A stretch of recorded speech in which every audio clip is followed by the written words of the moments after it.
Good morning to all of you. Myself Mridul Trivedi. Now we will discuss about modern history. तो हम यहाँ पे modern history के बारे में डिस्कशन करने वाले हैं। तो हम देखते हैं हम अभी तक की कई सारे टर्म्स हमने पढ़े थे मॉडर्न हिस्ट्री में। अब हम यहाँ पे डिस्कशन करने वाले हैं अबाउट द ब्रिटिशियन। तो ब्रिटिशियन कहाँ से आए थे, तो ये सब हमको पता है। कहाँ से आए थे, तो इंग्लैंड से आए थे। तो अगर हम बात करें यूरोपियन कंट्री में, अगर जो सबसे ज़्यादा याद रखने योग्य हैं वो कौन है, हाँ, तो वो ब्रिटिशियन है। तो हम उनके इतिहास के बारे में पढ़ते हैं, जानते हैं, हाँ, कि how Britishian come for trade and they rule the India instead of trade. आए तो इंडिया में क्या करने, ट्रेड, लेकिन रूल कैसे करने लगे, तो ये सब देखेंगे यहाँ पे। इस वीडियो में हम क्या डिस्कशन करेंगे, इस लेक्चर में हम क्या यहाँ पे डिस्कशन करने वाले हैं कि कैसे, इस लेक्चर में हम ये डिस्कशन करेंगे कि कैसे लगभग अगर हम देखें तो इंडिया की कई कई जगहों पे, ऑलमोस्ट इंडिया की वेरियस प्लेसेस पे इन्होंने क्या किया, तो इंडिया के वेरियस प्लेसेस पे जा करके अपना ट्रेड फैलाने की कोशिश करी। तो लगभग हम देखते हैं कि अगर हम ब्रिटिशियन की बात करें, हम राइज ऑफ ब्रिटिशियन अलग टॉपिक एक पढ़ेंगे जिसमें उनसे रिलेटेड कुछ टर्म ऐसे देखेंगे जैसे उन्होंने रूल किया इंडिया में, अच्छे से पढ़ेंगे हम ब्रिटिशियन के बारे में। तो देखते हैं 1608 से लेकर के 1947 तक के ये यहाँ पे रहे, 1608 से लेकर के 1947। लेकिन अगर हम यहाँ पे पहले से देखें, थोड़ा सा और रिवाइंड जाए, तो क्या होगा यहाँ पे, तो 1599 में क्या होता है, अगर हम यहाँ पे डिस्कशन करें तो 1599 में, अगर हम यहाँ पे डिस्कशन करें तो 1599 में John meet with Akbar and then John company established. होता यह है 1599 में कि एक जॉन नाम का पर्सन होता है जो कि ब्रिटिशियन होता है। तो 1599 में वो आता है इंडिया में। क्यों, 1498 के करीब यहाँ पे कौन आ चुका था, पोर्टुगीज यहाँ पे आए थे, वास्को डे गामा यहाँ पे आए थे यूरोपियन कंपनी में, यूरोपियन कंपनी से, सॉरी यूरोप से, हाँ। तो उन्होंने यहाँ अपनी यूरोपियन कंपनी स्टैब्लिश करी थी पोर्टुगीज ने। तो होता यह है कि 1599 के करीब एक जॉन होता है ब्रिटिशियन, वो भी यहाँ आता है, माहौल लेता है थोड़ा बहुत, हाँ, देखता है इधर उधर कि यहाँ पे क्या इन्वायरमेंट है, कैसे यहाँ पे ट्रेड हो सकता है, इसको अच्छा लगता है। तो वो किससे मिलता है, अकबर से मिलता है, अकबर से मिलता है और अपनी जॉन कंपनी एक होती है इस्टेब्लिश कर लेता है यहाँ पे। फिर 1600 में अगर हम देखें तो ब्रिटिश, अगर हम 1600 में देखें तो ब्रिटिश नहीं, सॉरी, ईस्ट इंडिया कंपनी यहाँ पे इस्टेब्लिश होती है। ईस्ट इंडिया कंपनी नाम से अपनी ये कंपनी इस्टेब्लिश कर लेते हैं, कौन, ब्रिटिशियन, 1600 में। लेकिन अगर हम देखें 1608 से लेकर के 1947 में आए, ऐसा क्या मतलब है, तो अगर हम देखें तो विलियम हॉकिंस आते हैं 1608 में। क्यों ऐसा कहा जा रहा है, क्योंकि इसके पहले जो लोग आए, जैसे 1600 की हम बात करें, 1599 की बात करें, तो यहाँ पे ये लोग क्या, ये लोग केवल माहौल लेने के लिए आ रहे हैं, इन्वायरमेंट देख रहे हैं इधर उधर। लेकिन अगर विलियम हॉकिंस यहाँ से बात करें 1608 से, तो यहाँ बात शुरुआत होती है ट्रेड की। तो विलियम हॉकिंस यहाँ पे आते हैं 1608 में, हाँ। विलियम हॉकिंस ब्रिटिशियन है तो वो 1608 में यहाँ आए, हाँ। फिर कुछ समय तक यहाँ रहे और भी ब्रिटिशियन यहाँ पे आए इन्हीं के साथ में। फिर 1611 में क्या होता है, सारे पॉइंट्स हमको केवल मतलब क्या करने हैं, हमको एक ब्रीफ थोड़ा सा पता होना चाहिए। फिर 1611 में क्या होता है, इस्टेब्लिश्ड इन मसूलीपट्टनम, मसूलीपट्टनम में अपना ट्रेड इस्टेब्लिश किया 1611 में।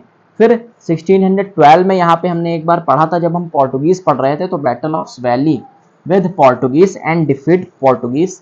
1612 में क्या होता है, पोर्टुगीज को हरा देते हैं ये लोग बैटल ऑफ वैली में। तभी हमने देखा था कि हुगली एक रीजन होता है, उसको कैप्चर कर लेते हैं गुस्सा होकर के, कौन, पोर्टुगीज। तो उस समय में भी जहांगीर होते हैं, तो वो क्या करते हैं यहाँ, इनसे स्लेव ट्रेड वगैरह करवाते हैं, हाँ। तो 1613 में अगर हम देखें तो 1613 में यहाँ पे क्या हो रहा है, थॉमस एल्डवर्थ इन सूरत। अब सूरत में क्या हो रहा है, थॉमस एल्वर्ड थॉमस एल्डवर्थ एक जो हैं भेजे गए हैं गवर्नर, वो क्या करते हैं, हाँ वो सूरत में यहाँ पे आते हैं, सूरत में आए। ये सब कोई जो ब्रिटिशियन है वो कहते हैं तुम यहाँ हमारे गवर्नर हो और वहाँ पे जाओ, कहाँ पे, इंडिया में ट्रेड करने के लिए। तो इंडिया में इनको भेजा जाता था। 1613 में थॉमस एडवर्थ आते हैं और वो सूरत में ट्रेड करना शुरू करते हैं। फिर क्या होता है, बिटवीन 1615 टू 1618 यहाँ पे क्या होता है, थॉमस रो, इन्हें भेजा गया, ब्रिटिशर ने इन्हें भेजा थॉमस रो को। फिर British also came in Ahmedabad and Agra and Bharuch. 1615 से लेकर के 1618 तक की यहाँ पे कौन आता है, कौन गवर्नर रहता है, हाँ तो गवर्नर कोई ऐसा नहीं है कि मतलब इंडिया की प्रेसिडेंसी में गवर्नर हो गए, हाँ मतलब कहीं किसी रीजन के, तो ऐसा नहीं है, ट्रेड करने के लिए आते हैं, थॉमस रो को भेजा जाता है। हाँ तो यहाँ पे ये हो क्या रहा है, यहाँ पे ईस्ट इंडिया कंपनी यानी कि जो ईस्ट इंडिया कंपनी है वो आ रही है कहाँ पे, इंडिया में।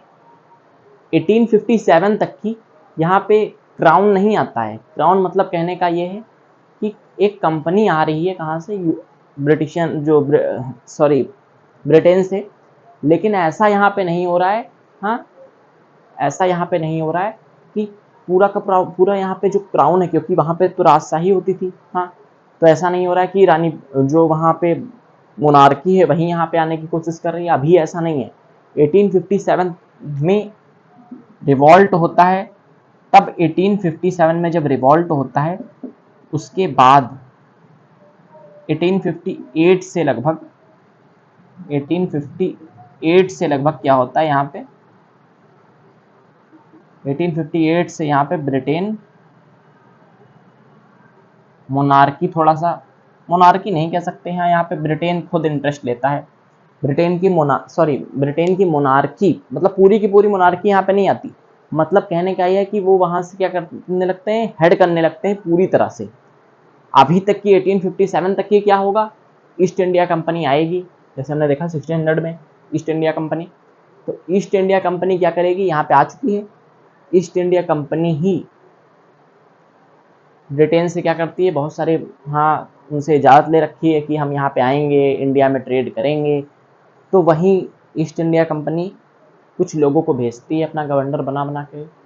तो वहीं थॉमस रो आए, क्या हुए यहाँ पे वो, तो यहाँ पे वो क्या बनते हैं, तो थॉमस रो 1615 से लेकर के 1618 तक की यहाँ पे रहे। फिर क्या होता है, जो ब्रिटिशियन है वो क्या करते हैं, also come in Ahmedabad, Agra and Bharuch, इस रीजन में भी आ गए, कहाँ पे, आगरा, भरूच और अहमदाबाद में। फिर क्या होता है, 1626 में एक आरमगून रीजन है इंडिया में, था उस समय की। तो आरमगून रीजन यहाँ पे होता यह है कि उस समय कुछ नेम अलग हुआ करते थे, इस समय कुछ अलग है। तो आरमगून रीजन जो है 1626 में यहाँ पे क्या होता है, हाँ अपना ट्रेड इस्टेब्लिश करते हैं ब्रिटिशियन। फिर 1632 में गेन गोल्डन फरमान इन गोलकांडा, एक गोल्डन फरमान मतलब ऑर्डर होता है, फरमान मतलब ऑर्डर होता है। तो 1632 में एक ये गोलकांडा में कोई गोल्डन फरमान पा जाते हैं, हाँ कौन, ब्रिटिशियन 1632 में। यहाँ तक कि हम क्या कर रहे हैं, रिकैप कर रहे हैं। अगर हम पढ़ेंगे, अगर देखेंगे मेन, हाँ तो जो हमारे लिए बहुत इंपॉर्टेंट है पर्सपेक्टिव, वो क्या है, वो इनका ट्रेड पर्सपेक्टिव है। तो हमारे लिए जो इंपॉर्टेंट हो जाता है वो इनका ट्रेड पर्सपेक्टिव है। तो अगर हम राइज ऑफ ब्रिटिशियन की बात करें तो वो कब से कब तक है, तो वो लगभग 1757 से हुई है। राइज ऑफ ब्रिटिशियन जो है, हाँ तो वो कब से कब तक है, तो राइज ऑफ ब्रिटिश है 1757 के, 1750 से मान चलिए राइज होता है किसका, ब्रिटिशियन का। यहाँ पे वो रूल यहाँ पे करने लगते हैं, ट्रेड भी करते हैं अपना। तो 1600, ये सब हम क्या कर रहे हैं, बैकग्राउंड देख रहे हैं यहाँ पे कि कैसे लगभग ऑलमोस्ट इंडिया में धीरे धीरे आने की कोशिश करी इन्होंने। इस्टेब्लिश फैक्ट्री इन हरियर एंड बालासोर इन ओडिशा, ओडिशा के रीजन में भी क्या किया, यहाँ पे बालासोर और हरिहर में अपनी फैक्ट्री इस्टेब्लिश करी। फिर क्या किया, 1639 में इस्टेब्लिश फोर्ट सेंट जॉर्ज इन मद्रास। और यहाँ पे क्या किया इन्होंने, सेंट जॉर्ज, क्या किया इन्होंने, सेंट जॉर्ज, एक फोर्ट, फोर्ट मतलब होता है किला, तो एक किला इस्टेब्लिश किया मद्रास में, सेंट जॉर्ज 1639 में। फिर 1662 में बॉम्बे में अपनी प्रेसिडेंसी का, प्रेसिडेंसी मतलब कब्जा कर लिया, बॉम्बे में क्या किया, अपनी प्रेसिडेंसी इस्टेब्लिश करी 1662 में। फिर 1690 के करीब क्या किया इन्होंने, कलकत्ता में अपना फोर्ट विलियम बनाया। फिर 1714 में आप देख लीजिए, केवल टर्म्स यहाँ पे क्वेश्चन ऐसे अराइज डायरेक्टली नहीं होते हैं कि इसी ईयर में ये हुआ, इसी ईयर में ये हुआ, लेकिन हम देख रहे हैं कॉमन इनके बारे में थोड़ा सा इंट्रो ले रहे हैं कि जैसे मैं मैप के जरिए समझाऊंगा भी कैसे इंडिया यहाँ पे, मतलब कैसे ब्रिटिशन यहाँ पे मैप के जरिए बताऊंगा कौन कौन से रीजन में आए, तो टेंशन नहीं लेना है। हाँ, 1714 में क्या होता है, जो ब्रिटिशियन होते हैं वो मीट विद फारूक सियार। फिर क्या होता है 1714 में मिलते हैं किससे, फारूक सियार से। तो यहीं तक की इनकी कहानी है ब्रिटिशियन की। तो अगर हम देखें तो ऑलमोस्ट आफ्टर 1750s और 1757 rise of Britishian, rise of British अगर हम देखें तो कब से कब तक है, तो 1757 से होता है किसका, ब्रिटिशियन का राइज। तो हम देखें अगर तो आए तो बहुत पहले 1608 में या 1599 के ही करीब आ गए ब्रिटिशियन, लेकिन अगर हम देखें गए 1947 में, लेकिन अगर हम देखें तो लगभग 200 साल तक की इन्होंने यहाँ पे थोड़ा थोड़ा रूल किया, वो भी हर रीजन में नहीं, हर रीजन में नहीं। 1947 के करीब तो लगभग ऑलमोस्ट इंडिया में रूल कर रहे थे, लेकिन अगर हम देखें तो 1757 से धीरे धीरे राइज होता है ब्रिटिशियन का, वो यहाँ पे रूल करना शुरू करते हैं। अभी तक की क्या कर रहे हैं, अपने आप को इस्टेब्लिश कर रहे हैं, अपना व्यापार बढ़ा रहे हैं, अभी तक की व्यापार हो रहा है, अभी तक की ट्रेड है, अभी तक की रूल नहीं कर रहे हैं। तो ये है कुछ ब्रिटिशियन के बारे में थोड़ा सा मैंने बताया। अब हम देखेंगे मैप के जरिए कहाँ कहाँ पे वो आ चुके हैं, तो हम ये देखेंगे। Now please take a screenshot. Thank you.